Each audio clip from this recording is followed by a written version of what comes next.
bây giờ đâu mà xa dân nuôi ta mà khai cả là hay vì chừng chừng cài Chà. cái một đường chừng cá thôi mấy giờ thở thai sạc viên ngày ban lỏ ở sạc ban ở sạc viên cục quan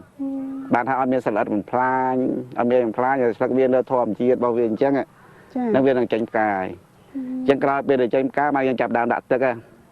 đặt tức bia và tình đong mà là hô đó là việc bài nhưng là bài nó dương mơ tí đó bài năng bờ san là việc bài thầm 80% ឬក៏ 70% กับ 80% យើងចាប់ដើមធូរទឹកវាវិញបានថាប្រអត់ទឹកយ៉ាងនិយាយពាក្យថាប្រអត់ទឹកវាវិញចាដើម្បីផ្កានឹងវាជំរុះឲ្យអស់មកបានក្តឹបទៅកាន់អូបើយើងដាក់ទឹកច្រើនទឹកច្រើនអាចជ្រុះមកទាំងអស់អូបាទជ្រុះទាំងអស់ដើម្បីហៅវាកាត់ផ្កាចោលចាហ្នឹងហើយអញ្ចឹងយើងត្រូវបន្ថយទឹកវាឧទាហរណ៍យើងដាក់ពេលដែលវាមុនបាយថាយើងដាក់ 50 lít ក្នុងមួយដើមឬក៏ 80 lít ក្នុងមួយដើមអញ្ចឹងយើងបន្ថយដល់ថា20 lít ទេអូបាទពេលបាយហ្នឹងចាធ្វើយ៉ាងម៉េចឲ្យផ្កាហ្នឹងវាបាទផ្កាហ្នឹងឲ្យវាបាយឲ្យវាជំរុះអស់ហើយអាស្ទាប់ផ្កាហ្នឹងវាចេញអស់ហើយវាចេញក្តាប់អញ្ចឹងដល់ពេលដែលវាជំរុះហើយបានមួយអាទិត្យឬក៏10 ថ្ងៃបាទយើងចាប់ដើមឲ្យទឹកវាឡើងវិញបាទឲ្យទឹកវាឡើងវិញទៅយើងប្រតិបត្តិវារហូតតាមអាយុកាលរបស់វាឡើងធំតិចឲ្យច្រើនតិចរហូតដល់ពេលប៉ុណ្ណឹងអញ្ចឹងពីខែ 10 មើលខែ 10 ខែ 11 ខែ 12 ខែ 1 ខែ 2 ខែ 3 ខែ 4 ខែ 5 8 ខែបានយើងអាចប្រមូលផលបានពីផ្កាមកចាប៉ុន្តែតាមពិតវាផ្កាមិនមែនផ្កាខែ 10 បានខែ 10 ខែរាំងខែដាច់ហ្នឹង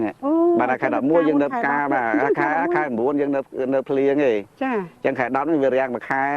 ភាគយើងនៅតំបន់នេះទេណាចានៅតំបន់ទៀតផ្សេងទៀតខ្ញុំអត់ទាន់បានតាមដាននៅតំបន់នេះបានខែ 10 នោះគឺដាច់ហ៎ចាដាច់ទឹកភ្លៀងមួយខែចូលដល់ដើមខែ 11 ចាប់ដើមត្រៀមចេញកពផ្កាយដើមនេះចាអញ្ចឹងនៅចំណុចមួយទៀតចំណុចតាក់តែងមេឃអញ្ចឹងនៅត្រង់ចំណុចតាក់តែងមេឃខ្ញុំចង់ឲ្យបរិទ្ធជួយជូនបន្ថែមទីទៀតតើពេលដែលយើងតាក់តែងមេឃនេះឧទាហរណ៍ថាពេលខ្លះបងប្អូនយកដឹងស្រាប់តែចូលតាក់តែងខ្លាំងអញ្ចឹងទៅស្រាប់តែរេនអស់មេឃឲ្យលេងអញ្ចឹងវាអាចប៉ះពាល់យ៉ាងម៉េចជួនណាវាក្តៅដើមអីមិនអាហ្នឹងវាជួបប្រទះឯបញ្ហាហ្នឹងតាក់តែងមេឃដូចយើងមើលឲ្យតាមសំរុំរបស់វាទៅមិនអាចតាក់តែងមេឃណាអស់មេឃពេកក៏វាអត់ផ្លែដែរព្រោះតរៀនវាផ្លែនឹងមេឃអញ្ចឹងបើយើងតាក់តែងមេឃវានឹងអស់ពេកក៏វាអត់បានផ្លែដែរអញ្ចឹងយើងមើលតែមេឃណាដែលរំខានដែលធ្វើឲ្យវាសុបប្រមុខបានថាធ្វើឲ្យវាមិនល្អមើលអញ្ចឹងណាវានាំឲ្យមានរោគនាំឲ្យមានអីចូលយើងកាត់វាចោលដល់វាទលាយដើមទលាយមានពលឺចាំងចូលដើមអញ្ចឹងណាចាបាទយើងមិនកាត់ឲ្យអស់ពេកតុបតែងអស់ពេកទេចាពួកអីមានបងប្អូនយើងខ្លះគាត់ថាមាននៅប្រទេសជិតខាងគេតាក់តែងម៉េចគេតាក់តែងនៅថាទុកតែម៉េច3 4ម៉េចពីលើទៅអញ្ចឹងឯងអញ្ចឹងខាងគល់ហ្នឹងគឺថាទុកឲ្យវាស្អាតតែម្ដងហើយអញ្ចឹងដល់ពេលយើងឃើញថាគេធ្វើអញ្ចឹងស្រាប់ដល់ហើយយើងចេះតែធ្វើតាមអញ្ចឹងទៅវាអាចចេះឥទ្ធិពលថាតរេនវាមិនត្រូវការអស់មេឃពេកទេអាហ្នឹងលើថាមានបងប្អូនយើងគាត់ធ្វើមែនទេបងបាទមានដែរប៉ុន្តែកាលណាបើយើងតុបតែងមេឃហ្នឹងវាអស់ច្រើនពេកដូចជានៅមួយដើមហ្នឹងថាយើងមេឃវាត្រូវការអញ្ចឹងយើងទុកវា4 5មេឃអញ្ចឹងទៅបានមេឃវាស្ទើរកាលណាពលឺថ្ងៃចេញមកពេលដែលខែប្រាំងនោះវាក្តៅតែណាក្តៅវាធ្វើឲ្យតរេនយើងហ្នឹងវាអាចសុខភាពវាអត់ល្អដែរមិនឲ្យសុបទ្រពពេកទេឲ្យមានពលឺថ្ងៃចូលបានហ្នឹងពលឺថ្ងៃចូលបានហើយក៏មិនឲ្យវាណែនតែនតាប់ពេកដែរអាហ្នឹងនាំឲ្យមានជំងឺចាបាទអញ្ចឹងសំដរមកយើងមើលហ្នឹងទៅបានចាហើយតាតែងជ្រុលទៅដល់យើងចង់បានមកលុបវិញពិបាកបាទបដោះវាវិញបាទបដោះហើយសារកំពុងវិញចាហើយជាការប៉ិនអញ្ចឹងហើយបងហ្នឹងហើយអញ្ចឹងឥឡូវហ្នឹងបងមកថ្ងៃនេះមានន័យថាបងមកប្រមូលផលទេក៏ប៉ុន្តែបងប្រមូលផលបណ្ដាបងក៏ឆ្លៀតបង្ហាញជូនអញ្ចឹងអរគុណបងដូច្នេះបងប្អូនវិជាកសិករលោកអ្នកប្រកាសជាចូលរួមតាមដានទស្សនាជាមួយយើងដូច្នេះអ្វីដែលយើងជម្រាបជូនលោកអ្នកបងមិនប្រកាសថា 100% ទេក៏ប៉ុន្តែប្រសិនបើចំណុចណាដែលល្អសង្ឃឹមថាគាត់នឹងដកស្រង់យកពីយើងបានខ្លះហើយមែនទេបងណាចាព្រោះអ្វីដែលបងជឿជូនបានន័យថាជាបទពិសោធន៍ដែលបងបានឆ្លងកាត់កន្លងមកបទពិសោធន៍ផ្ទាល់ខ្លួនរបស់ខ្ញុំឡើងមានបានខ្ញុំធ្លាប់ជួបប្រទេសយ៉ាងម៉េចយើងបានទទួលផលយ៉ាងម៉េចបានដល់ខ្លួនយើងចាអញ្ចឹងចាប់ពីពេលនេះតទៅគឺបងប្រមូលរហូតដល់ខែ 7 ហើយដល់ខែ 7នឹងតរេនយើងនៅហាងសៃមុំនេះគឺថាមានរហូតមានរហូតហើយថ្ងៃនេះបងគិតថាយកប្រហែលតោនទៅបងថ្ងៃនេះបើជាបានតែ2តោនដែរមើលទៅ2តោនបាទឬក៏2តោនកន្លះប៉ុណ្ណឹងឥឡូវចេះបងមុននឹងយើងទៅកន្លែងប្រមូលផលមួយបងប្អូនយើងពិសេស ទៅជាមួយបងមុំអញ្ចឹងចង់ឲ្យបងជួយជូនសង្ខេបបន្តិចទៀតដល់បងប្អូនប្រជាកសិករយើងថាគាត់ដាំទុរេនគួរតែធ្វើយ៉ាងម៉េចកុំឲ្យដូចថាបន្ថយបន្ថានក្នុងការដាំបងអញ្ចឹងខ្លាចទី1យើងអស់ថវិកាទី2គឺថាយើងចំណាយពេលវេលាអត់ប្រយោជន៍អញ្ចឹងមុននឹងយើងបន្តទៅរកការប្រមូលផលនេះខ្ញុំសូមប្រាំញ៉ាដល់ប្រជាពលរដ្ឋឬបងប្អូនកសិករទាំងអស់ដែលមានបំណងចង់ដាំទុរេនអញ្ចឹងទុរេននេះគឺជាដំណាំមួយប្រភេទដែលយើងទទួលផលបានគាត់បានដែរក៏ប៉ុន្តែគាត់ថាវាពិបាកបន្តិចក្នុងការជ្រើសដីអញ្ចឹងការដាំទុរេនមុននឹងដាំយើងទៅថាពិសេសពិនិត្យមើលទឹកសិនឲ្យមានទឹកហ្នឹងបានថាមិនមែនយើងជីកដងគេថាមានទឹកខែភាសាមានទឹកខែប្រាំងនិយាយគឺថាវាភាសាខែប្រាំងត្រូវតែមានទឹកចឹងហ្មងដើម្បីឲ្យបានគ្រប់គ្រាន់អញ្ចឹងពេលដែលយើងមានទឹកហើយបានថាការដាំបានថាយើងត្រូវរៀបចំប្រព័ន្ធទឹកប្រព័ន្ធស្រោចស្រពវានៅនឹងឲ្យហើយទៅបាទយើងសម្រាប់ចិត្តនឹងដាំវាងាយស្រួលដើម្បីវាងាប់ដល់ពេលខែជួបខែរាំងមួយទៀតគឺថាយើងជ្រើសរើសពូជសំខាន់ណាស់ជ្រើសរើសពូជបើសិនណាដោយស្រុកយើងថ្ងៃគេនិយមមន់ថងអញ្ចឹងយើងគួរតែដាំមន់ថងអញ្ចឹងសំខាន់ឲ្យយើងជ្រើសពូជឲ្យត្រូវបានឲ្យយើងដាំយើងមានផលហើយមួយទៀតនឹងប្រតិបត្តិដល់ការថែទាំត្រូវតែមានការថែទាំឲ្យជាប់ជាអចិន្ត្រៃយ៍មិនអាចខានបានអត់មានសៅអាទិត្យទេពួកអី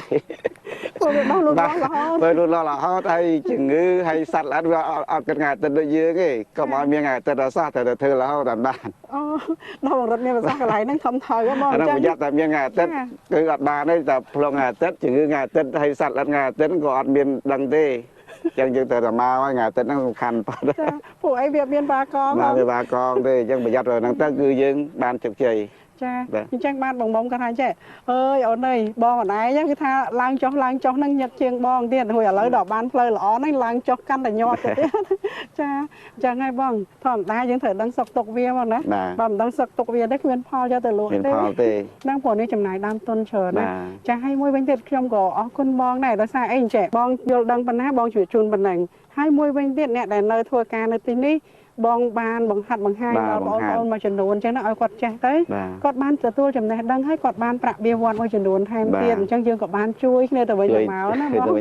ចាកន្លែងហ្នឹងល្អបងអើយចាឥឡូវចេះបងយើងគិតថាទៅប្រមូលផលមួយបងមកមិនព្រោះអីបងគាត់ថាគាត់កំពុង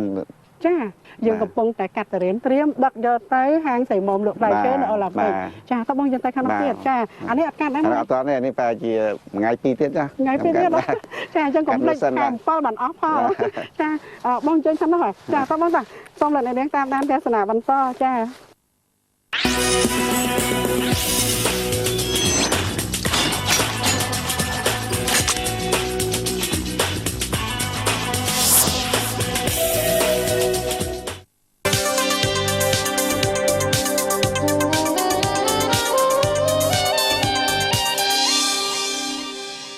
ក្រុមហ៊ុន HDO មានផលិតស៊ីទែនទឹកថ្មីម៉ាក HDO Style មានពងបត់បើកស្វ័យប្រវត្តិការពារបាក់តេរីរហូតដល់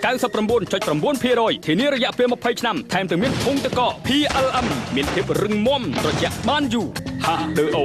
ជំរឿសដំបូងសម្រាប់ជីវិតរបស់អ្នកចាតោះអញ្ចឹងយើងទៅមកបន្តទៀតមើលកន្លែងប្រមូលផល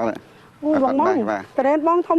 បងកាត់ប្រហែលគីឡូខ្លះនេះអូនសាឡានេះបងអពប្រមូលកាត់ហ្នឹងមកជូនឲ្យពេកចង់ឃ្លៀងទៀតថ្ងៃនេះបងក៏ភ័យនេះបងនៅមេឃរាំងតិចហ្នឹងហើយបងសង្ឃឹមថាប្រកាសជាយើងអត់សើមដូចពេលដែលយើងនៅស្ទឹងឆាយបងឥឡូវយើងជូនយកទៅដាក់កណោចាមកខ្ញុំជួយយកមួយបងចាឥឡូវនេះយើងកំពុងតែប្រមូលផលយកទៅដាក់នៅម្ដុំនោះដើម្បីយើងរៀបចំដាក់ចូលទៅត្រាក់ទ័រមែនទេបងអូបងឲ្យធំណាស់នេះសត្វតាពួកអាមន់ថងណាអូហួតណាស់បងអើយតែឥឡូវយើងគិតអង្គុយតែនឹងតិចទៅបងអីចាខ្ញុំរកមើលអាទុំឲ្យមួយសម្រាប់ទុកបកបងរត់គិតថាយើងធ្វើការហត់ហើយស្រួលដែរតាបងពេលអស់កម្លាំងបកត្រេនញ៉ាំទៅបងញ៉ាំទៅសាក់មើលប្រហែលគីឡូអានេះយើងពងហត់ចឹងហ្នឹងហើយបងអូបាទទូច4គីឡូ3គីឡូកន្លះហ្នឹងបងរត់ថាចេះអើយគាត់ថាទូច3គីឡូកន្លះហ្នឹងម៉ាក់វាបងឥឡូវខ្ញុំគិតថាចេះមុននឹងយើងយកត្រេនយើងទៅដាក់នៅហាងស្រីមុំចិត្តស្តាតអូឡ িম্প ិកអញ្ចឹងខ្ញុំគិតថាចង់សាកល្បងចេះបងរត់ខ្ញុំឆ្ងល់គាត់មិញហ្នឹងគាត់ថ្លឹងត្រេនអាផ្លែនោះ3គីឡូជាងចាតែខ្ញុំចង់ថ្ងៃហ្នឹងចង់សាកល្បងមួយបងរត់មួយខ្ញុំអត់ដែលលក់ត្រេនហើយខ្ញុំក៏អត់ដែលបានដឹងថាតើត្រេនផ្លែប៉ុណ្ណាទំហំប៉ុណ្ណាឥឡូវយើងគួរសាកល្បងមួយមុនតែមានអីយើងសាកមើលសាកមើលហើយបាឡាបានគីឡូឥឡូវភ្នាល់ត្រេនហ្នឹងមើលបងចង់មែនដែរណាខ្ញុំថា5 5 គីឡូ អូនថា5ណា ខ្ញុំមើលសិន បងរត់ឥឡូវរត់ថារត់ ខ្ញុំមើលវិញនេះមិនចាញ់ទេអូនេះ6 គីឡូលើសហើយ អញ្ចឹងបងគិតពី6ឡើងហ៎ បាទខ្ញុំ6ឡើង បើខំ6ខ្ញុំណា បាទ ចាចា ខំ6ខ្ញុំឈ្នះ 6អូនឈ្នះ ចា តែបើលើ6បាត់អាចឈ្នះវិញអូខេ ចាហើយបងឯងជាអាញាកដាល ចា តើសាក់ បងរត់ថាចេះមិញសួរឯងចម្រិតឯងទាំងអស់ស្រាប់មកឥឡូវមកធ្វើភ្នាល់មួយឯង ដាក់មើលទាំងអស់គ្នាមើល ឥឡូវយើងនិយាយគ្នាបានន័យថា6ឡើងគឺបងរត់ឈ្នះ ចា ចាហើយដល់6ចុះគឺខ្ញុំណា5 គីឡូ 9 ខាំជាងគឺខ្ញុំឲ្យតែថា និយាយអត់ក្រោម6ដែរ ចាហើយបងឯងអត់មានកាន់ជើងបងរត់អីណា កាន់ជើងឥឡូវដាក់មើល ដាក់ ចាឥឡូវបងរត់សាមកបងរត់ តែធ្វើជួយបានទេជួយបានទេ6 គីឡូជិត7 គីឡូអត់ទេដឹងហើយជួយមើលទាំងអស់នេះបងប្អូនតែអ្នកណាគេឈ្នះអ្នកណាគេចាញ់សុំគឺមើលមើល6 គីឡូ 8 ខាំអញ្ចឹងប្រទេសនេះមិនបានទេ ការគេវិញដដែលឡា បងរត់បងយកមកវិញបងយកមកវិញបងយកខ្ញុំរៀងប្រឆាត់ចេះតិចបងខ្ញុំរៀងដូចស្ពឹកមុខតិច អូនអាចចាញ់ហើយបាត់ អើយបងហើយបងឥឡូវបងវិភាគមើល គីឡូមិន ចា ជឿទៅ អញ្ចឹងបងសុំជើញមកចិត្តបងមុំចាប្រសិនបើខ្ញុំឈ្នះក៏វាត្រូវដែរមូលហេតុខ្ញុំមិនមែនលក់អ្នកលក់តរ៉េន ថា ចាដូច្នេះខ្ញុំចាញ់បងមែនប៉ុន្តែចាញ់នៅក្នុងន័យកិត្តិយស ចាញ់ក្នុងនេះខ្ញុំមិនតែដួលត្រេន ចាត្រូវទេបង ពួកយើងមិនស្មានដឹងយើងអត់ធ្លាប់កាន់គីឡូហងហើយបើគាត់ធ្លាប់ញឹងរាល់ថ្ងៃគាត់អាចដឹងច្បាស់ជាងយើង នេះតែបងមុំខ្ញុំទេយកទៅធំ ចា ចាអញ្ចឹងអរគុណណាបងមុំតែតាមពិតខ្ញុំចាញ់ណាស់ តែគួរឲ្យសោកស្ដាយអូនបន្លាចាញ់ មិនអីឥឡូវទោះបីចាញ់យ៉ាងណាក៏ត្រូវការបកតរៀននៅញ៉ាំមួយសាកមើល ចាអញ្ចឹងអរគុណដល់លោកអ្នកណាថ្ងៃនេះយើងហត់នឿយពិតមែនបងប៉ុន្តែយើងបានបង្កនៅភាពសប្បាយរីករាយខ្ញុំបាននឹកឃើញថាបងរិទ្ធគុំខ្ញុំដល់ប៉ុណ្ណឹងឯងបងឥឡូវនេះបងរិទ្ធបកតរ៉េនហើយចាំមើលសាច់តរ៉េនបងបកហ្នឹងមិនដែរអូបងសាច់ល្អដល់ណាស់ឡងឈ្ងុយឈ្ងុ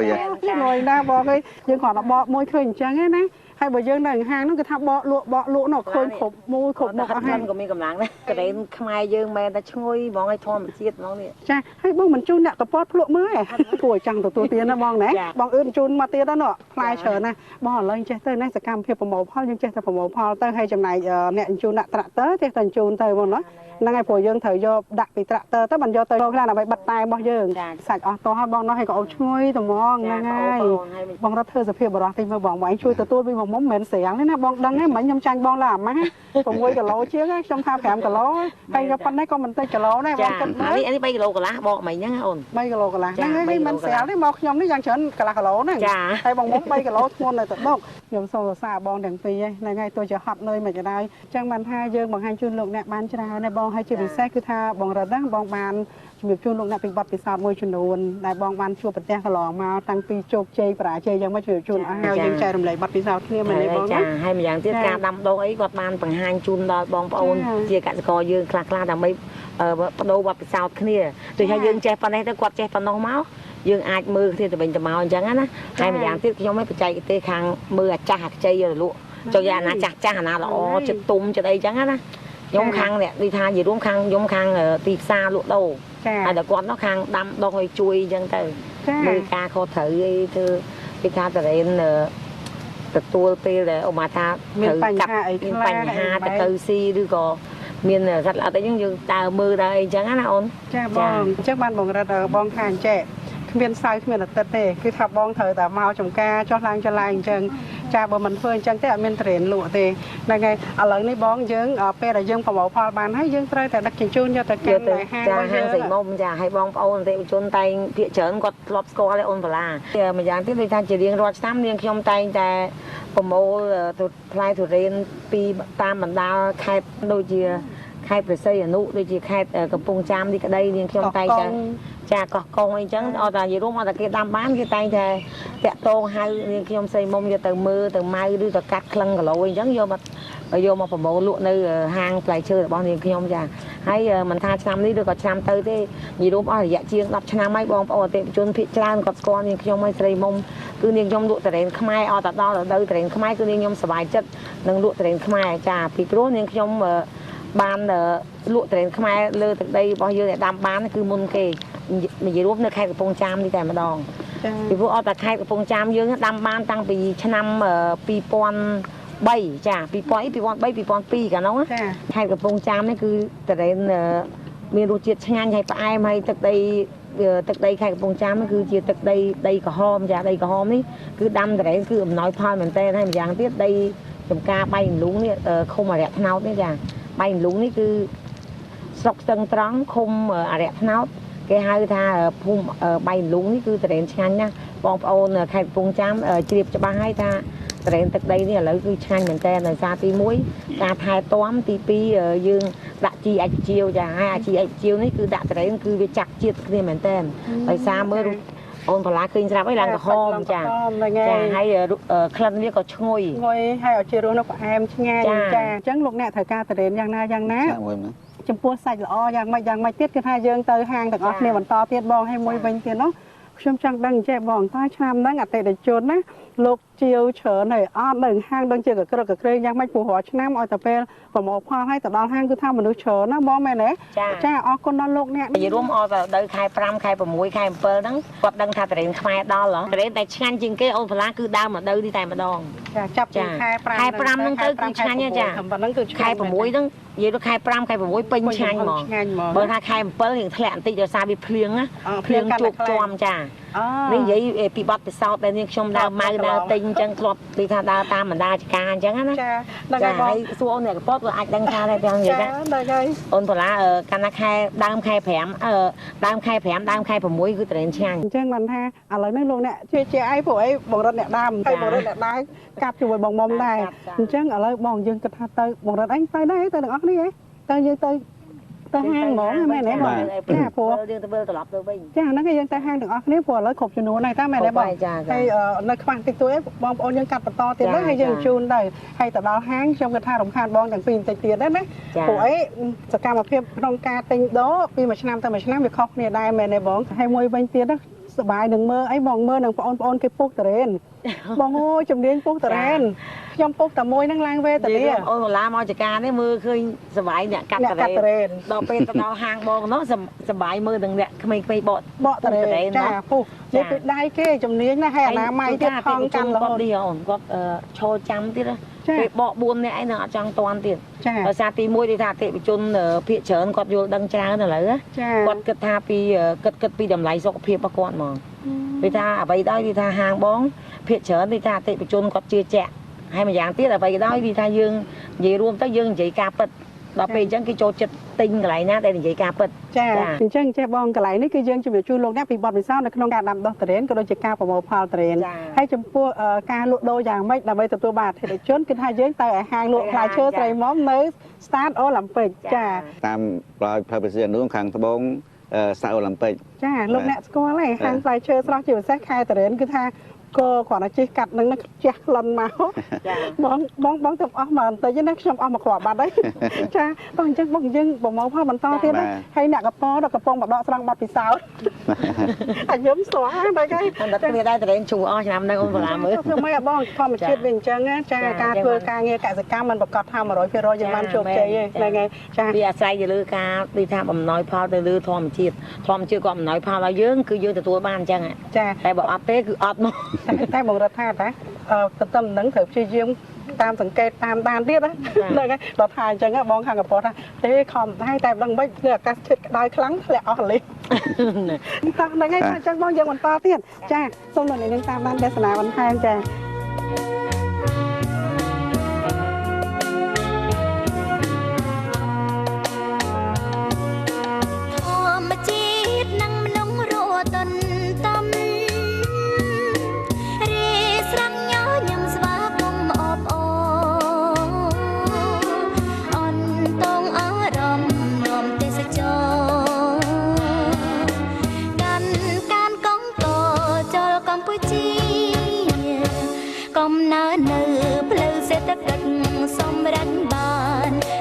ភាពការ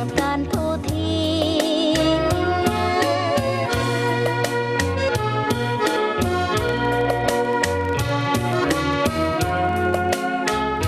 បន្ទាប់ពីបានឈប់សម្រាប់បន្តិចឥឡូវនេះជាបន្តពួកយើងក៏នាំគ្នាធ្វើការប្រមូលផលផ្លែទុរេនបន្ថែមទៀតទុរេនមានផ្លែចាស់ស្ទើរគ្រប់ដើមគេម្នាក់ខិតខំដើរពិនិត្យដោយយកចិត្តទុកដាក់ក្នុងការប្រមូលកាត់ផ្លែទុរេនណាដែលចាស់ពេញទំហឹងដោយការប្រមូលផលនេះលោកផាន់សរិទ្ធនិងអ្នកស្រីអោមស្រីមុំក៏ចូលរួមកាត់ផ្លែទុរេនទាំងនេះដែរជាតិផ្ដាំអ្នក ពេលគេកាត់ប្រមូលផលផ្លែទុរេនបានច្រើនគ្រប់ចំនួនហើយគេក៏ប្រមូលដាក់ត្រាក់ទ័របើកាលណាពេញត្រាក់ទ័រហើយគេក៏នាំយកទៅកាន់រោងក្នុងចម្ការហើយធ្វើការបិទសញ្ញាសម្គាល់ផ្លែទុរេនទាំងនេះគ្រប់ផ្លែពេលរួចរាល់គេក៏ជញ្ជូនភោគផលផ្លែទុរេនទាំងអស់ចូលទៅដាក់លើរថយន្តអ្នកជញ្ជូនគិតតែប្រឹងជញ្ជូនហើយអ្នករៀបផ្លែទុរេនលើរថយន្តក៏ប្រឹងរៀបណាស់ដែរហើយចំពោះការរៀបផ្លែទុរេនលើរថយន្តនេះប្រសិនបើមិនប្រសពរៀបទេក៏រៀបមិនបានគ្រប់ចំនួនកំណត់ដែរតែក៏មិនមានន័យថាផ្ទុកលើសទម្ងន់នោះឡើយផ្ទុយទៅវិញចំពោះការរៀបផ្លែទុរេននេះគឺធ្វើឲ្យមានរបៀបត្រឹមត្រូវដើម្បីឲ្យការដឹកជញ្ជូនទៅដោយសុវត្ថិភាពនិងត្រឹមត្រូវតាមច្បាប់ចរាចរណ៍ដែលនេះជាចំណុចល្អសម្រាប់អ្នកបើកបរគ្រប់រូប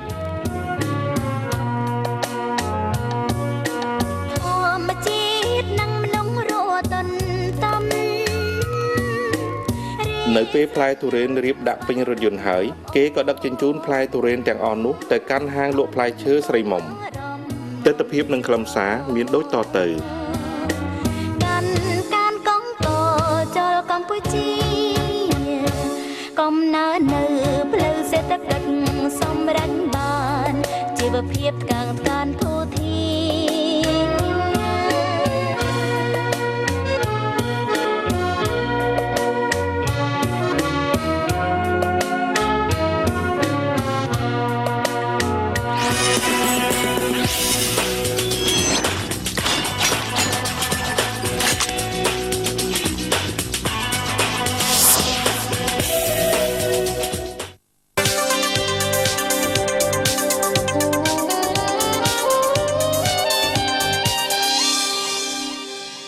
ក្រុមហ៊ុន H2O មានផលិតស៊ីតេនទឹកថ្មីម៉ាក H2O Style មានពងបិទបើកស្វ័យប្រវត្តិការពារបាក់តេរីរហូតដល់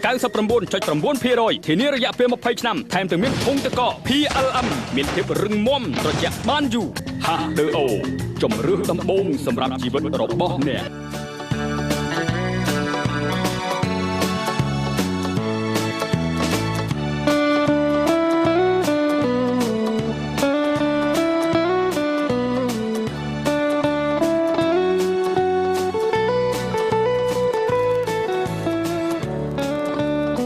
ផ្លែឈើស្រីមុំមានទីតាំងស្ថិតនៅផ្ទះលេខ462 វិថីព្រះសីហនុជិតរង្វង់មូលអាងទឹកអូឡ িম্প ិករាជធានីភ្នំពេញនៅទីនេះយើងឃើញមានលក់ផ្លែឈើជាច្រើនប្រភេទក្នុងនោះរួមមានផ្លែបំពេញរាជផងដែរដែលគេចិតសម្បករួចដាក់ចូលទៅក្នុងកែវជ័រដោយមានរបៀបហើយក្រៅពីផ្លែបំពេញរាជអ្វីដែលយើងមានចំណាប់អារម្មណ៍ខ្លាំងមិនភ្លេចនោះគឺផ្លែទុរេនតែម្ដងដែលបានកាត់មកពីចម្ការថ្មីតម្រៀបដាក់ដោយមានរបៀបកំពុងតែទទួលស្វាគមន៍ចំពោះអតិថិជនដែលពេញនិយមចូលចិត្តទទួលទានផ្លែទុរេនខ្មែរពិសេសគឺទុរេនស្ទឹងត្រង់នេះតែម្ដងមានដាក់លក់នៅក្នុងហាងលក់ផ្លែឈើស្រីមុំហើយតែដល់រដូវទុរេនខ្មែរដល់ម្ដងយើងឃើញទិដ្ឋភាពអ៊ូអរក្នុងហាងគឺមានភាពមមាញឹកអ្នកលក់ដើរជ្រើសរើសផ្លែទុរេនទៅតាមការបញ្ជាទិញរបស់អតិថិជនព្រោះថាភ្ញៀវខ្លះគេចូលចិត្តសាច់ស្រួយហើយភ្ញៀវខ្លះទៀតចូលចិត្តសាច់ទន់ដូច្នេះសម្រាប់អ្នកលក់គឺគេរើសទៅតាមតម្រូវចិត្តភ្ញៀវពេលរើសរួចគេក៏ថ្លឹងផ្លែទុរេននេះហើយពុះបកយកសាច់ទុរេនដាក់ចូលក្នុងប្រអប់ស្នោដោយមានរបៀបនិងអនាម័យល្អសកម្មភាពអ៊ូអរនៅតែបន្តជាប់រហូតភ្ញៀវចេញចូលហាងមិនដាច់រយៈបុគ្គលិកក្នុងហាងទាំងអស់ឲ្យតែរដូវនេះមកដល់គឺពួកគេរវល់ទទួលភ្ញៀវគ្រប់គ្នាក្នុងនោះអ្នកស្រីអោមស្រីមុំក្នុងនាមអ្នកស្រីជាម្ចាស់ហាងលក់ផ្លែឈើស្រីមុំអ្នកស្រីក៏រវល់ណាស់ដែរតែបើទោះបីបែបនេះក្តីអ្នកស្រីក៏ឆ្លៀតសំណេះសំណាលពីដំណើរការអាជីវកម្មក្នុងការលក់ផ្លែទុរេនឆ្នាំ2015នេះឲ្យយើងដឹងថា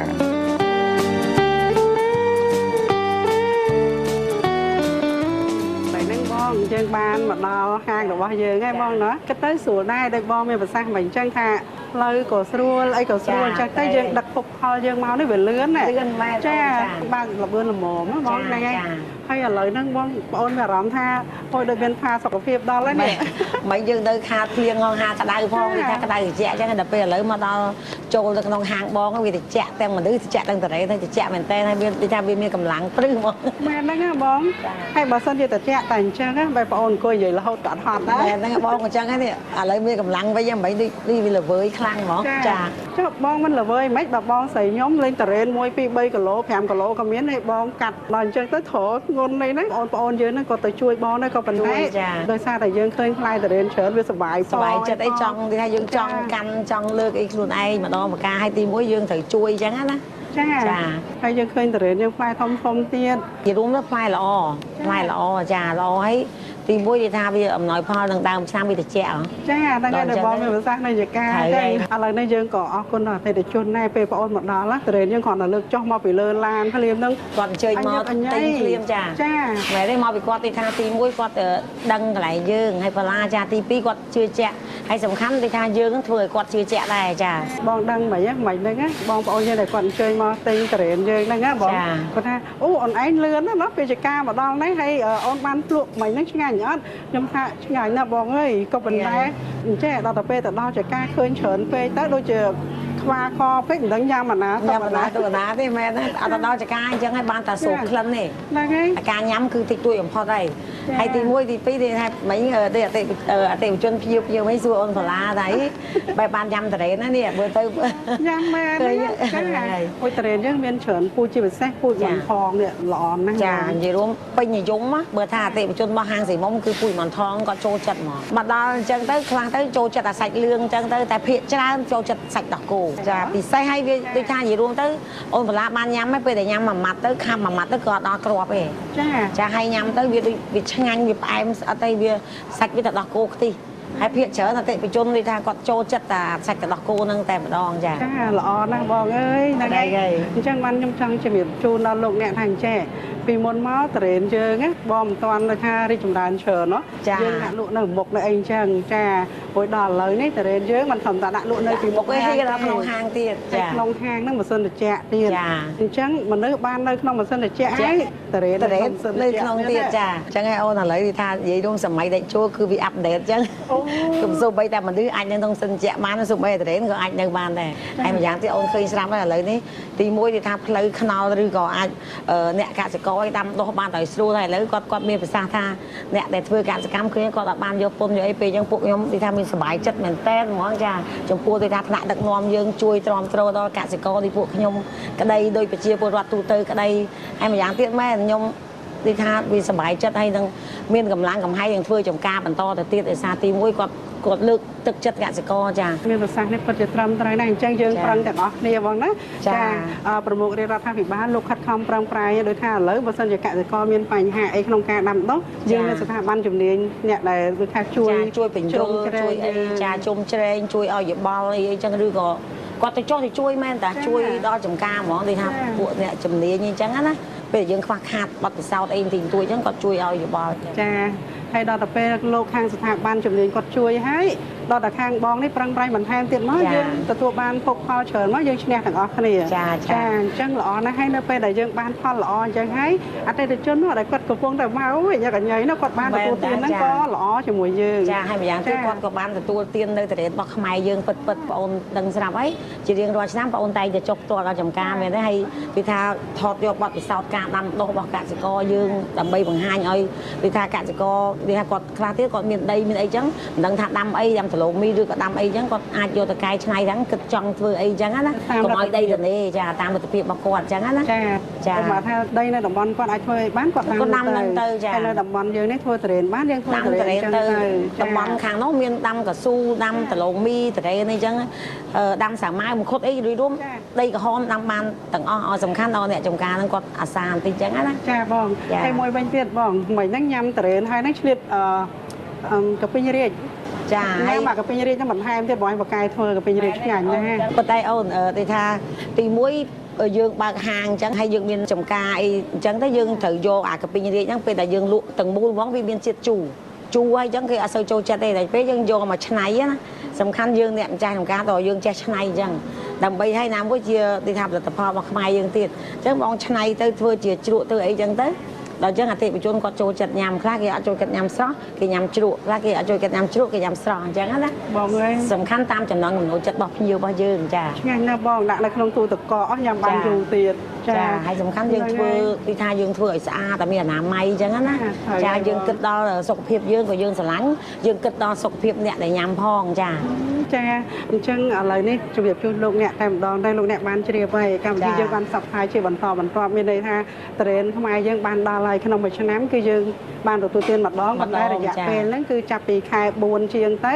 រហូតមកដល់ខែ7ខែ4យើងបានតិចតួចថ្ងៃ20អីបានកាត់ត្រេនខ្មែរយើងអញ្ចឹងចន្លោះ2ខែជាងហ្នឹងចិត្តថា3ខែទៅចាមួយរដូវមានតែម្ដងអូនបន្លាចាអញ្ចឹងបាន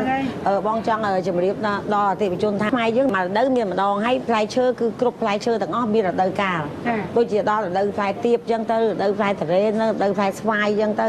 ជារួមផ្លែឈើដែលសំខាន់ដែលអតិថិជនចូលចិត្តណាគឺមានរដូវមានដូចចេកពងមាន់ឬក៏ចេកណាំវាយវាមានគ្រប់ពេលមែនទេចាជារួមដាំមុនដាំក្រោយវាមានគ្រប់រដូវកាលដូចជាចេក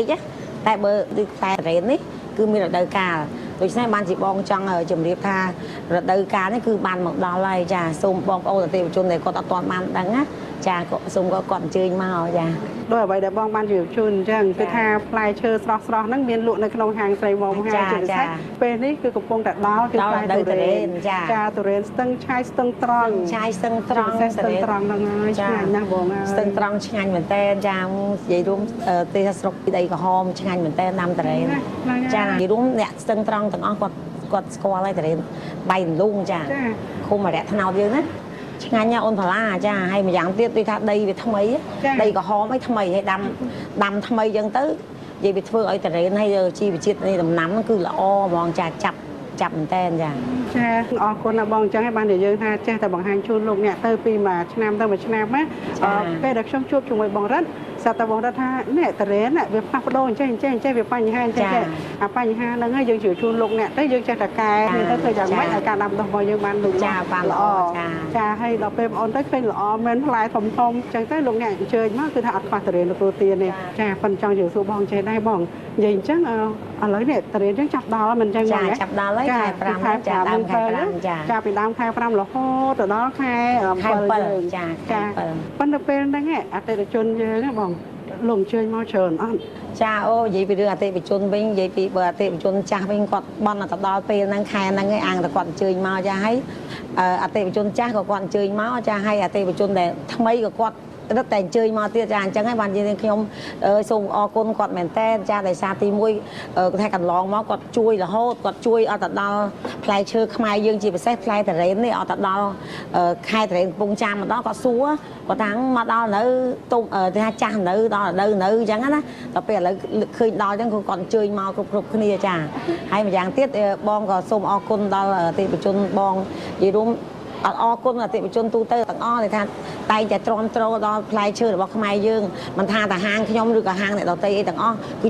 គាត់ទ្រាំទ្រដូចគ្នាអត់របស់ខ្មែរនិយាយឃើញណាឥឡូវនេះល្អណាស់បងតែគេគាត់ជឿជាក់តែមួយវិញទៀតណាបងប្អូនចំណាំចេះឲ្យតែថាតរេនបងមុំមាន logo ឯងចា logo នេះហ្នឹងឯងចំការតរេនស្រីមុំបែកម្លូងហ្នឹងហើយបើលោកអ្នកចង់ដឹងថាប៉ិតមានលេខទូរស័ព្ទនេះឲ្យតែខលទៅចូលបងមុំរបស់គាត់ចាអូនបន្លាបងចង់ជម្រាបដែរថាចំការតរេនបងគឺមានដាក់ logo អញ្ចឹងតែបើចំការតរេនដែលថាស្ទឹងឆាយនោះគាត់ដាក់ logo របស់គាត់សញ្ញាត្រីរាជចានិយាយរួមទៅពេលដែលបងមិនមែនលក់តែចការបងមួយទេបងអូនដឹងស្រាប់ហើយបងលក់ចង្ការម៉ួយបងចាស់ទៀតប៉ុន្តែគ្រាន់តែថា logo ចការគេដាក់ logo ចការរបស់គេអញ្ចឹងទៅហើយដល់ពេល logo ចការរបស់បងផ្ទាល់នេះដាក់ចំការតរេនស្រីមុំអញ្ចឹងទៅចាដើម្បីឲ្យងាយអតិថិជនគាត់ស្គាល់ចាហើយអ្វីដែលយើងខ្លាចថាចំការតរេនស្រីមុំហ្នឹងគេលោកអ្នកខាងខ្លាចគេចេះធ្វើខ្លាចអីបន្លំយើងស្រួលលេខទូរស័ព្ទមានចាបងដាក់អញ្ចឹងដើម្បីឲ្យងាយស្រួលសម្រាប់អតិថិជនមកបងពាក្យច្រើនដូចថាបងអូនយល់ស្រាប់ហើយថាឥឡូវថាទី1គាត់ចង់ជឿជាក់ឲ្យច្បាស់លាស់ហើយទី1បងក៏ចង់បញ្ជាក់ដែរថាតរេនបងវាល្អឬក៏អាក្រក់អីគាត់អាចទេហាយើងអាចទេប្រាប់បានអញ្ចឹងព្រោះអីធម្មតា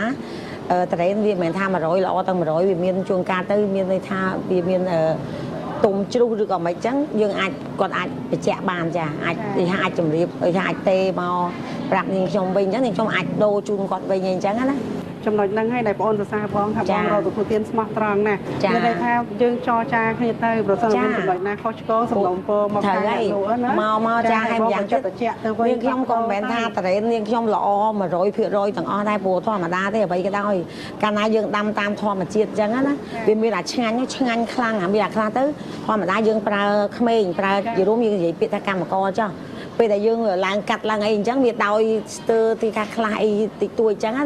ដល់ពេលអញ្ចឹងទៅកាលណាបតិបជនយើងញ៉ាំទៅអត់ឆ្ងាញ់អត់សូវផ្អែមឬក៏អត់សូវត្រូវចិត្តគាត់អីអញ្ចឹងយើងដូរជូនភ្ញៀវយើងវិញទៅចាល្អណាស់អញ្ចឹងសូមឲ្យបងប្អូនអាជីវករទាំងអស់យើងធ្វើបែបហ្នឹងទៅដើម្បីយើងសន្តិភាពទាំងអស់គ្នាទាំងអ្នកទិញទាំងអ្នកលក់ចាឲ្យជំរាបកាសប៉ិតទៅមិញលោកអ្នកនាងខ្ញុំហ្នឹងក៏កាត់ដោយខ្ចីខ្លះដែរឃើញធំដល់ពេលស្រឡាញ់ពេកហ្នឹងហើយកាត់1 2 3ហ្នឹងកាត់ប៉ិតទៅដោយខ្ចីអាហ្នឹងចាចាបងប្អូនឃើញធំដោយបងអូនដែរចាដល់ពេលទៅវាទុំមកអូនបន្លាសំទោសប៉ុន្តែដល់ពេលទៅវាអត់សូវផ្អែមទេវារៀងខាតរៀងផ្អែមឡំណាចាហ្នឹងហើយយើងកាត់ស្ទើរទឹកដោយសារអញ្ចឹងចាចុះបើឃើញវាស្អាតពេកមកដល់ចឹងផងអត់បានមករត់ថាអាប៉ាឡាយកាត់ទៅអាហ្នឹងស្ទើរហើយនៅខាងនោះទៅអីខ្ញុំឃើញធំខ្ញុំកាត់ទៅឃើញយើងអូនថាយើងចាស់ហើយកន្លាទៅបើឃើញកន្លាវាធំហ្នឹងចាអញ្ចឹងហើយបានយ៉ាងណាមិញបងចង់ជម្រាបដល់អតិថិជនអញ្ចឹងណាប៉ុន្តែភាគតិចណាដែលហាអមតរេនខ្ញុំមិនមែនថាអួតខ្លួនឯងទេភាគតិចចាភាគតិចណាដែលថាអមដោយសារទី1យើងដឹងច្បាស់ថាគាត់ថ្ងៃគាត់ខែវាដូចគ្រួសារខ្ញុំគាត់និយាយអញ្ចឹងឲ្យដឹងថាឥឡូវវាផ្កាខែប្រហែលខែ11អញ្ចឹងរយៈពេល5ខែកន្លះទើបយើងកាត់បានដល់ពេលអញ្ចឹងដល់ពេលតែ5ខែកន្លះហ្នឹងវាមិនមែនថាកាត់បានប៉ិតទាំងអស់ទេព្រោះអីធម្មតាផ្លែឈើវាមានមជ្ឈកោមអញ្ចឹងវាមានរីកផ្កាមុនរីកបែកផ្កាក្រោយដល់ពេលអញ្ចឹងយើងត្រូវកាត់មើលអាណាកន្លះចាស់កន្លះអីអញ្ចឹងណាបានយើងកាត់យើងមិនចេះតែកាត់មកដូចនៅប្រទេសជិតខាងយើងទេណាហើយបងអរគុណបងណាអញ្ចឹងចេះយើងគ្រាន់តែចង់ជឿជូនលោកអ្នកថាទុរេនបានដឹកទាំងតោនចូលមកដល់ហាងលក់ផ្លែឈើស្រីមុំហើយចាហើយបើលោកអ្នកចង់ទទួលទានទុរេនបែបណាយើងជ្រើសរើសទៅតាមតម្រូវការឥឡូវនេះបងយើងអង្គុយលក់ទុរេនពីរនេះអង្គុយលក់ទុរេនហ្នឹងហើយម្យ៉ាងទៀតចង់ជម្រាបដល់បងប្អូនអតិថិជនថាឲ្យអញ្ជើញមកវារយៈពេលខ្លីពេកនេះផ្លែទុរេនពេលខ្លះអតិថិជនខ្លះគាត់អត់មានពេលអត់មានពេលអញ្ចឹងទៅគាត់ទីថារវល់ចង់ហូបដែរទុរេនខ្មែរអីអញ្ចឹងហើយណាមួយស្ទះផ្លូវអញ្ចឹងគាត់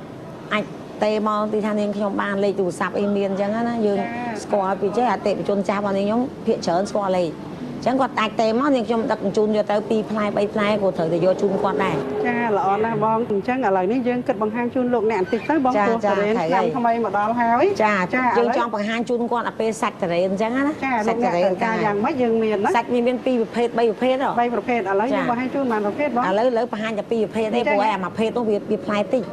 ដើមតិចណាខ្ញុំយល់ហើយវាគាត់ធំហ៎បច្ចការមាន4 5ដើមអូនដុល្លារយកធ្វើជាការអត់បានទេអាហ្នឹងចាប៉ុន្តែអាល្អនេះអាមិនហងនេះគេពេញនិយមចាពេញនិយមចាអញ្ចឹងយើងអង្គុយលក់ទុរេនថ្ងៃនេះថ្ងៃហួយទុរេនយ៉ាងម៉េចរឹងម៉េចមើលសាច់យ៉ាងណាបងហ្នឹងចាឥឡូវយើងយកលក់ហោជួយទៅលក់នេះចា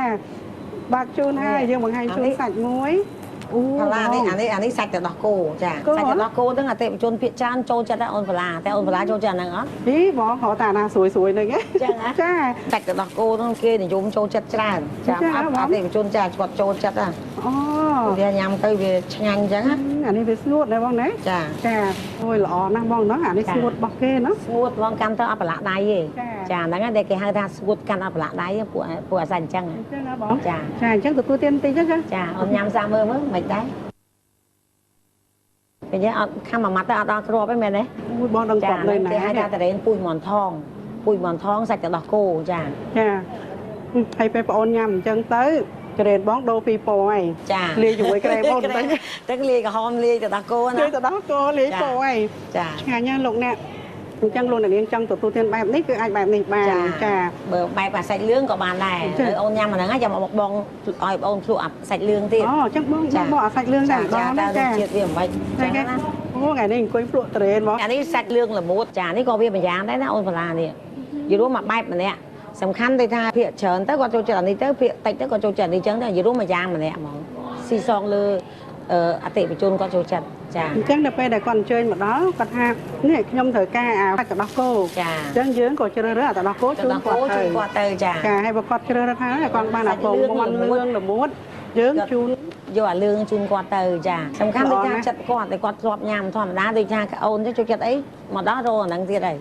ចាហើយបើសិនថាគាត់ចូលចិត្តអាសាច់លឿងហ្នឹងមកដល់គាត់រកអាសាច់លឿងទៀតហើយ និយាយរួមក៏អត់សូវដូរចិត្តទេតោះថាអត់ជំរឿនហ្មងឥឡូវនេះម៉ួយសាច់ដោះគោកាលពីចុងខែ4ណោះថ្ងៃ20ជាងហ្នឹងវាមានតែសាច់លឿងហ្នឹងឯងដល់ពេលអញ្ចឹងគាត់មកដល់អត់មានអាដោះគោ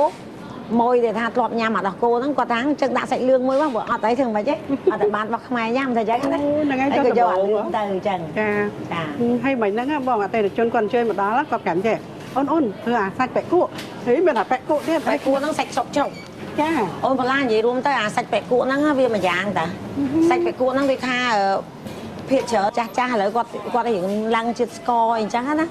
ដល់ពេលអញ្ចឹងគាត់ហូបផ្អែមអត់សូវបានទេដល់ពេលអញ្ចឹងគាត់រកអាសាច់បែកគក់អញ្ចឹងណាចាអាសាច់បែកគក់ហ្នឹងញ៉ាំទៅវាធ្វើឲ្យគាត់ហ្នឹងអត់ឡើងជាតិស្ករទេហើយមួយយ៉ាងទៀតគឺថាតរ៉េនរបស់ខ្មែរយើងវាធម្មជាតិវាអត់មានប្រើគីមីទេដល់ពេលអញ្ចឹងគាត់អាចញ៉ាំបានចាតែទាំងនោមផ្អែមក៏អាចញ៉ាំបានដែរតរ៉េនហ្នឹងតែសំខាន់យើងកុំយកទុំពេកអញ្ចឹងពេលដែលលោកអ្នកអញ្ជើញមករកថាអាកុំយកទុំពេកហ្នឹងឲ្យគាត់យកផ្លែដែលបងអូនកាត់មុនហ្នឹងហើយចាអូនឯងកាត់បងខ្ញុំកាត់អត់ស្ទើរចាបងហើយបងហ្នឹងហើយមែនទេអូនអាចចង់និយាយថាបើសិនជាយើងកាត់អាចាស់ហ្នឹងកាលណាយើងទុកវា3 4ថ្ងៃទៅវាទុំចូលទៅផ្អែមស្ងាត់តែបើយើងកាត់ចាស់ក្របវាចាស់សាច់វាចាស់កាត់មកភ្លាមញ៉ាំភ្លាមអាហ្នឹងក៏វាញ៉ាំបានដែរបែកគក់ហ្នឹងបានន័យថាវាមិនស្រួយចាវាអត់ទាន់ទុំចូលចាឥឡូវអូនបន្លាជួយភ្លក់អាសាច់លឿងហ្នឹងមើលមិនដែរអូយបងអើយឲ្យអូនញ៉ាំទាំងអស់ឥឡូវនេះអត់ទាន់ថាឥឡូវនេះកំពុងតែជាប់មាត់ជាមួយបងហ្នឹងចេះតែចង់ជឿសួរបងព័ត៌មានពីនេះពីនោះណាបងចាអូយបងអាសាច់លឿងហ្នឹងក៏សាច់គ្រាប់ទូចណាគាត់ថាវាគ្រាប់វាស្ពាតចាវាមិនជហុតដូចដោះគោពេកទេតែគាត់ណ៎មិនគេទេសាច់វាល្អតាឆ្ងាញ់ទេអូយអានេះឡើងម៉ត់ណាចាសាច់ម៉ត់ហ្មងល្មុតទេម៉ត់ទៀតអាហ្នឹងចាបងអើយឆ្ងាញ់ណាបងអញ្ចឹងនៅពេលដែលយើងដាក់ចូលក្នុងមាត់ហើយវារលាយមួយយ៉ាងបងហើយញ៉ាំហើយដាក់ទឹកតែក្តៅបន្តិចមកតែឆ្ងាញ់ហ្មងចាបងអូនផាឡានេះអាសាច់លឿងហ្នឹងអត់សូវមានស្ងួតច្រប់អីទេអាហ្នឹងបានតែសាច់បានទុំហ្មងមកញ៉ាំទៅឆ្ងាញ់អូយបងខ្ញុំជំនាញណាអញ្ចឹងលោកអ្នកអញ្ជើញមកទីនេះគឺថាបកជូនដាក់ប្រអប់ជូនតែម្ដងដើម្បីងាយស្រួលយកទៅទទួលទានកុំឲ្យពិបាកណាហ្នឹងហើយបកដាក់ប្រអប់ជូនគាត់ទៅពេលគាត់ពេញចិត្តគាត់យកបើគាត់អត់ពេញចិត្តយើងដូរជូនគាត់ទៅហើយម្យ៉ាងទៀតបងក៏ចង់ជម្រាបជូនដល់បងប្អូនអតិថិជនដែរថាបើសិនជាគាត់មានម្ដាយថាគាត់ធម្មតាគាត់ម្ដាយគាត់កាន់ណាគាត់អាយុកាន់តែច្រើនអញ្ចឹងគាត់ទៅថាគាត់ចង់ភាសាតរ៉េនដែរប៉ុន្តែគាត់អត់សូវហ៊ានញ៉ាំទេរបស់ផ្អែមពេកអីអញ្ចឹងណាគាត់ខ្លាចលើជាតិស្ករតែពេលអញ្ចឹងអត់អីទេទៅថាមកទៅម្ដងអញ្ចឹងម្យ៉ាងទៀតដូចថាមកទៅម្ដងយើងទិញជូនគាត់ភាសាតែប៉ុន្តែយើងរើសអាណាដែលថាកុំឲ្យវាចូលពេកឬក៏វាផ្អែមពេកអីអញ្ចឹងណាពិសេសគឺធានាតែរបស់ដែលអត់មានគីមីជូនគាត់ភាសានោះចាអើយបងខ្ញុំអាងមានស្វាមីបកាយដាំតរ៉េនហ្នឹងគឺថាអត់បារម្ភទេហ្មងចាអរគុណបងហ្នឹងហើយឥឡូវនេះបងយើងឃើញថាពេលវេលាចេះតែទៅមុខហើយណាមួយអតិថិជនជួយមកច្រើនណាអរគុណលោកអ្នកលើកខ្ញុំនឹងក៏សូមអរគុណជំនួសបងមុំផងដែរចាចេះតែមើលដែរណាគាត់ឃើញអូនឯងមកសម្រាប់កន្លែងបងអញ្ចឹងណាចាអរគុណណាបងអង្គុយទៅតំណងទៀតលក់តរ៉េថ្ងៃហ្នឹងសូមលក់តរ៉េណាបងចាប៉ុន្តែគ្រាន់ថាខ្ញុំត្រូវការជំនួយការមួយខ្លាចខ្ញុំរើសតរ៉េជូនអតិថិជនអត់ត្រូវតែខុសហ្មងនេះអ្នកលក់ទេតើមានជំនួយការណាចាតើមានជំនួយការហ្នឹងហើយអញ្ចឹងយើងសប្បាយរីករាយទាំងអស់គ្នាអញ្ចឹងបានថាសម័យនេះគឺថាយើងទទួលទានមានបានទាំងអស់គ្នាយើងឈ្នះទាំងអស់គ្នាទាំងកសិករក៏ទទួលបានទាំងអតិថិជនក៏បានរបស់ល្អទទួលទានហើយមួយវិញទៀតនោះបងខ្ញុំសង្កេតឃើញថាខាងបរទេសក៏គេចាប់អារម្មណ៍តរ៉េនយើងដែរបងអើយជាពិសេសបងប្អូនជនជាតិចិនណាគាត់អញ្ជើញមកពីក្រៅប្រទេសនិយាយទៅទេសចរចិនដែលគាត់អញ្ជើញមកស្រុកខ្មែរភាគច្រើនហ្មងពួកហ្គាយគាត់តែងតែនាំមកកន្លែងបងចាម្នាក់អូញ៉ាំហើយអញ្ចឹងទៅអើយលិតមាត់លិតកឲ្យដៃធ្វើសើចេះគាត់ចូលចិត្តមែនតើទីមួយអត់តែតរ៉េនបោះទីថាអ្វីដែលសុកអញ្ចឹងហើយចូលមកដល់សិតតែ30នាក់20នាក់ឡើងព្រូហ្មងនិយាយរួមទីថាប្រជាជនចិនណាគឺ90% ចូលចិត្តតរ៉េនចាអញ្ចឹងហើយបានជាដូចថាឥឡូវហ្នឹងបងទីមួយបងខំដាំផ្លែតរ៉េហ្នឹងហើយបងក៏ដើរទិញតាមបណ្ដាចការអ្នកចំការផងយកមកលក់ហើយទីមួយបងមានចការខ្លួនឯងផ្ទាល់ផងបងនឹងដាំដូចថាបើយើងមានដើមទុនឬយើងរកស៊ីចំណេញអីអញ្ចឹងណាយើងចេះបញ្ចូលក្នុងអាការងារដាំដុះហ្នឹងទៅចាហើយថ្ងៃមុខទៅបងនឹងថាយើងគិតនឹងដាំបន្តហើយនឹងគិតនឹងទីថាវាសនាយើងដល់យើងអាចបាច់ថាបើសិនជាដាំប្រជាជនយើងដាំបានច្រើនគ្រប់គ្នាទៅណាយើងប្រមូលបានក្នុងមួយថ្ងៃ100 តោននឹងមិនអាចយើងអាចមានបំណងនឹងនាំចេញទៅប្រទេសចិនបានប៉ុន្តែឥឡូវនេះបើថាក្នុងមួយថ្ងៃក្នុងមួយថ្ងៃរួមតាមប្រទេសយើងហ្នឹងណាប្រមូលបានយ៉ាងច្រើនណាត្រឹម30 តោនឬក៏20 តោនហ្នឹងយើងអាចយកទៅតម្រូវទៅស្រុកគេបានទេដោយសារទី1កាលណាយើងចេញទៅអញ្ចឹងមក គេនាំចេញខ្ញុំសួរគេណាខ្ញុំសួរមិត្តភក្តិខ្ញុំដែលគេនាំទៅចិននៅប្រទេសជិតខាងយើងណាគេទីថាមួយថ្ងៃគេអាចបាន100តោននេះនោះអញ្ចឹងបានគេអាចនាំទៅក្រៅបានហើយម្យ៉ាងទៀតគឺខ្មែរយើងអត់ទាន់ដល់កម្រិតហ្នឹងឯងដោយសារម៉េចគេថាទី1បើ5ឆ្នាំទៀតអាចបានហើយដោយសារទី1ចការគេក៏កកើតចការយើងក៏កកើតទៅយើងសហការគ្នាប្រមូលផ្ដុំគ្នាអញ្ចឹងទៅមានឈ្មោះកដាលមួយទៅយើងនាំទៅអញ្ចឹងណានឹងយើងអាចជោគជ័យនៅថ្ងៃអនាគតប៉ុន្តែបើឥឡូវនេះគឺអត់ទាន់បានទេយើងដាំដុះសម្រាប់តាផ្គត់ផ្គង់នៅក្នុងស្រុកយើងសិនទេអូនផល្លាចាល្អណាស់បងនិយាយទៅបងមានកំណត់រួចហើយអញ្ចឹងមានន័យថានៅពេលដែលយើងបម្រើការនៅក្នុងស្រុកនឹងគ្រប់គ្រាន់ហើយយើងនឹងនាំចេញទៅក្រៅប្រទេសចាក៏ប៉ុន្តែយ៉ាងណាទោះជាបងដាំដុះបានប៉ុណ្ណេះបងប្អូនប្រជាកសិករយើងនៅតាមបណ្ដាខេត្តបានខ្លះយកមកបងក៏ទទួលយកឲ្យតែល្អអញ្ចឹងប៉ុណ្ណឹងមែនក៏យើងបានចូលរួមចំណែកដែរពួកអីបងឃើញស្រាប់ឥឡូវយើងបរទេសហ្នឹងគាត់ជើញមកស្រុកយើងច្រើនដល់អញ្ចឹងទៅគាត់អាចទទួលទានផ្លែតរ៉េនខ្មែរយើងនេះបានក្នុងនោះមានហាងបងស្រីមុំមួយដែរចាអញ្ចឹងហើយក៏យើងក៏ចូលរួមទៅបងជាជំហានទៅចាឲ្យបងអត់ដឹងទេនេះតាមមើលម្ចាស់ហ្នឹងប្រកាសជាអត់ដឹងទេបងដឹងមិនទេនៅពេលដែលយើងផ្សព្វផ្សាយបងប្អូនយើងនៅក្រៅប្រទេសបងដឹងហ៎គាត់ថាអូអូនផល្លាតរ៉េននៅស្រុកខ្មែរដល់ប៉ុណ្ណឹងផងហើយបងមុំឥឡូវគាត់មានចការគាត់មានអីអូយល្អណាស់ចុះបើសិនជាបងមកស្រុកខ្មែរអូនអាចជូនបងទៅមើលចការបងមុំបានអត់ហើយគាត់ថាឲ្យតែពេលដល់ខែតរ៉េនម្ដងគាត់ហាក់មានអារម្មណ៍ថាឈ្ងុយតរ៉េនទៅដល់ស្រុកគេណោះគាត់ចាប់អារម្មណ៍ហើយគាត់ទៅស្នើបងណាហ្នឹងហើយបងយោអញ្ចឹងអត់អីទេចាំផ្ញើយកផ្ញើគាត់ភាសាផ្ញើតាមវិញហោះមកវឹងមកដល់ចូលទទួលទានតរ៉េនបងចាអត់ទេមានទេពជនមួយចំនួនខ្លះគាត់អញ្ជើញអញ្ចឹងដែរគាត់ថាអត់តន់ចុះពីពុយតងអត់តន់ទៅដល់ផ្ទះចូលទិញផ្លែឈើកន្លែងខ្ញុំសិនគាត់ប្រាប់ខ្ញុំអញ្ចឹងមកខ្ញុំដឹងទេណាមកដល់ចូលកន្លែងបងបដ ாய் ទិញឲ្យទិញផ្លែឈើទិញអីអញ្ចឹងទៅគាត់បានគាត់ទៅផ្ទះបងប្អូនស្នាក់អីអញ្ចឹងណាចាមកពីគាត់ប្រាប់បងដឹងចាអញ្ចឹងល្អណាស់បងអើយចាអញ្ចឹងយើងផឹងទាំងអស់គ្នាអញ្ចឹងបងពង្រឹងបន្ថែមទៀតណាបងណាធ្វើយ៉ាងម៉េចឲ្យគុណភាពរបស់យើងនៅតែល្អហើយបងប្អូនខាងបុគ្គលិកកម្មករអីមួយចំនួនហ្នឹងគឺថាអ្នកដែលលើកតរ៉េនដាក់ក៏ដាក់មកហើយបងប្អូនខាងលក់ដូរហ្នឹងក៏បងប្អូននាំគ្នាពុះអីទូជាផ្សារទទួលទានអីហ្នឹងឲ្យភ្លក់មើលសិនតែសំខាន់ទៅខ្លះទៅចូលមកអញ្ចឹងរើសយកទៅខ្ចប់យកទៅផ្ញើតាមបណ្ដាខេត្តយកទៅជូនម្ដាយអញ្ចឹងទៅខ្លះទៅក៏បកទៅអូនឃើញហ្នឹងមិនខ្លះលើកកេះលើកអីអញ្ចឹងវាយកេះបាត់ផ្លែពីផ្លែផ្ញើទៅអញ្ចឹងណាប៉ុន្តែឥឡូវវាងាយស្រួលដែរអូនដោយសារទី1បងតរ៉េនបងហ្នឹងនាំយកលក់នៅសៀមរាបចា10ឆ្នាំជាងហ៎តែមកដល់តែម្ដងឲ្យដូចនិយាយរួមទៅទីតាំងដូររហូតអត់មានយើងអត់មានផ្ទះផ្ទាល់ខ្លួនហ៎ដល់អញ្ចឹងបងចិត្តតែរកកន្លែងជួលកន្លែងនេះកន្លែងនោះអញ្ចឹងទៅអត់អីទេទូរស័ព្ទតំណែងបងមុំឯងលក់ទៅសៀមរាបកន្លែងណាចាយើងតំណែងគ្នាទៅចាអញ្ចឹងយើងចេះទៅបងឥឡូវនេះយើងសូត្រហ៊ុនតិចហ្នឹងហើយឥឡូវបងមានអីជំរាបជូនលោកអ្នកមុននឹងយើងបង្ហាញលោកអ្នកបន្តទៀតពីសកម្មភាពអតិថិជនយើងកំពុងតែចូលទិញតរ៉េនយើងចាអញ្ចឹងបងមានប្រសាសន៍បញ្ចប់មានតែម្រាមដៃ10ទេដែលអរគុណដល់អតិថិជនចាជារៀងរាល់ឆ្នាំគាត់មិនដែលភ្លេចទេនៅហាងស្រីមុំចាអត់ដល់រដូវកាលនេះផ្លែតរ៉េនគឺគាត់តែងតែជើញមកហើយតែងតែជួយទ្រាំទ្រដល់នាងខ្ញុំស្រីមុំរហូតមកចាជាង10ឆ្នាំកន្លងមកហើយដែលលក់តរ៉េនខ្មែរនេះចាហើយបើនិយាយពីចាប់អាជីពលក់ផ្លែឈើគឺជិត30ឆ្នាំហើយចាហើយដូច្នេះបាននាងខ្ញុំស្រីមុំក៏សូមអរគុណដល់អតិថិជនចាមានតែម្រាមដៃ10ហ្នឹងទេទី1ទី2មានតែថានាងខ្ញុំខិតខំបន្តទៀតនៅការភាពល្អស្មោះត្រង់ចាទី1ទីថាការភ្នែកអញ្ជិញឲ្យថ្លឹកឲ្យគ្រប់ទី2ការកុំឲ្យកុហកផោភូតចាឲ្យអតិថិជនរបស់នាងខ្ញុំជឿជាក់ចាហើយម្យ៉ាងទៀតការភាពស្មោះត្រង់របស់ខ្ញុំនឹងនេះហើយដែលមានថ្ងៃនេះអូនបាឡាចាភាពស្មោះត្រង់យ៉ាងម៉េចគឺថាទី1ពេលដែលយើងលក់តរ៉េនខ្មែរអញ្ចឹងណាយើងជម្រាបគាត់ថានេះជាតរ៉េនខ្មែរធម្មតាទេគាត់ចង់ដឹងថាផ្លែឈើហ្នឹងមកពីប្រភពណាឲ្យច្បាស់លាស់ចាហើយម្យ៉ាងទៀតពេលហាងស្រីមុំនាងខ្ញុំកន្លងមកតែងតែជម្រាបដល់អតិថិជនត្រង់ថាទី1តរ៉េនហ្នឹងមកពីខេត្តណាមកពីកពតឬកំពង់ចាមឬក៏ក្រុងព្រះសីហនុអីអញ្ចឹងណាសំខាន់យើងជម្រាបគាត់ត្រង់ចាអ្វីដែលការពិតនេះហើយដែលមានថ្ងៃហ្នឹងចាហើយនាងខ្ញុំក៏សូមអរគុណដល់អតិថិជនតែសូមអតិថិជនថាជួយបន្តនៅការទ្រាំទ្រដល់ហាងស្រីមុំអស់នាងខ្ញុំបន្តទៀតចានាងខ្ញុំមានពាក្យពេចន៍អ្វីច្រើនទេមានតែពាក្យពេចន៍ប៉ុណ្ណឹងហើយនឹងជូនពរដល់បងប្អូននិងអតិថិជននិងប្រជាពលរដ្ឋខ្មែរទូទាំងប្រទេសចាហើយនឹងនៅក្រៅប្រទេសឲ្យបានជួបតែសេចក្តីសុខគ្រប់គ្នាចាកាលណាគាត់បានសុខនឹងរស់ស៊ីទទួលទានមានបានហើយគាត់នឹងអាចមកជួយទិញផ្លែឈើរបស់នាងខ្ញុំរាល់ថ្ងៃនេះចាអូ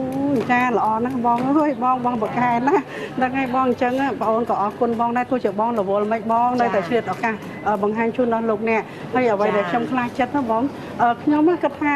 ចេះ ខ្ញុំទៅស្ទឹងឆាយហ្នឹងខ្ញុំទៅរមើលចការតរេនណាដែលគាត់ដាំដុះហ្នឹងបានទទួលផលហើយដោយប្រើប្រាស់លក្ខណៈធម្មជាតិអីចឹងណាដល់ពេលទៅដល់ជួបបងហើយស្នើបងទៀតថាឥឡូវបងរត់ទៅដាំបង្ហាញជឿលោកនេះបង្ហាញទៀតអត់ដឹងថាយើងចេះជួយគ្នាទៅវិញទៅមកបងអញ្ចឹងហើយយើងចេះតែខិតខំប្រឹងប្រែងទៅយើងបានតែសុខហើយយើងប្រឹងបន្ថែមទៀតថាជាការពិតណាបងដោយសារតែយើងសុខស្រួលអញ្ចឹងទៅយើងចេះតែរកទទួលទានមានបានទៅអញ្ចឹងនៅពេលនេះដែរចាប្រសិនបើនាងខ្ញុំរួមជាមួយនឹងបងមុំនេះកុំខុសឆ្គងឲ្យសុំទោសលោកអ្នកព្រោះនិយាយចាកន្លែងដែលនិយាយទៅលួចមើលអតិថិជនលោកអ្នកកំពុងតែព្រឹសតរេនផងហើយផងដែរហើយមួយវិញទៀតបើនិយាយការពិតទៅមកវិញនេះខ្ញុំនេះឃើញសាច់តរេនចាស្រឡំភ្លឺដែរចាអញ្ចឹងលោកអ្នកសូមលោកអ្នកនាងតាមដានទស្សនាបន្តទៀតនៅសកម្មភាពមួយចំនួនហ្នឹងគឺថាបងប្អូនយើងគាត់កំពុងតែអញ្ជើញមកជឿផ្លែតរេនព្រោះថាតរេនស្ទឹងត្រង់ដល់ហើយចាអញ្ចឹងសូមអញ្ជើញពិសាចាអញ្ជើញមកចាហើយចាអញ្ចឹងឥឡូវអញ្ចឹងទៅបងណោះយើងធ្វើការងារបន្តទៀតព្រោះដល់តែពេលភ្ញៀវគាត់ចង់មកទិញកន្លែងបងក៏លក់ជូនគាត់ហើយចាំមើលអ្នកណាលក់បានច្រើនជាងអ្នកណាថ្ងៃនេះដឹងតែចាញ់អូនផល្លាយចាបងនិយាយគឺហ្នឹងខ្ញុំពងចាញ់បង្រិតឲ្យផងណាឥឡូវអត់ទេលើកនេះអត់ឲ្យចាញ់បងមុំទេចាអញ្ចឹងសូមលោកអ្នកនាងតាមដានទស្សនាបន្តទៀតកម្មវិធីយើងនឹងបង្ហាញជូនលោកអ្នកជាបន្តដោយតទៅចា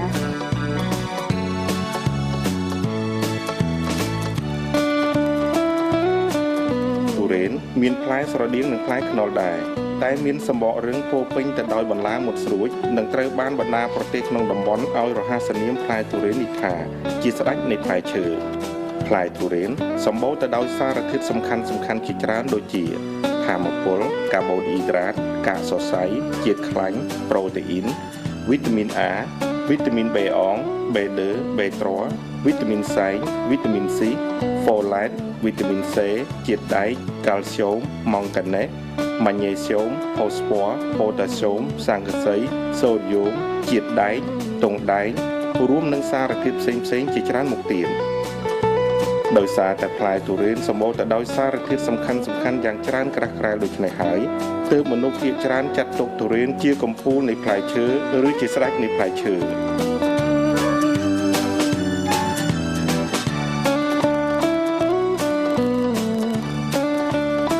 បន្ទាប់ពីចប់ការសន្ទនារួចអ្នកស្រីអោមស្រីមុំក៏ទទួលអតិថិជនរបស់គាត់ជាមួយបុគ្គលិកក្នុងហាងបន្តទៀត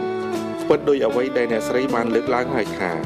ភ្ញៀវដែលមកកាន់ហាងអ្នកស្រីគឺដោយសារតែមានការទុកចិត្តហើយម្យ៉ាងវិញទៀតអ្នកស្រីមានចិត្តទូលាយប្រសិនបើមានការខ្វះចន្លោះដោយប្រការណាមួយដែលក្រុមអ្នកស្រីទទួលភ្ញៀវមិនបានល្អ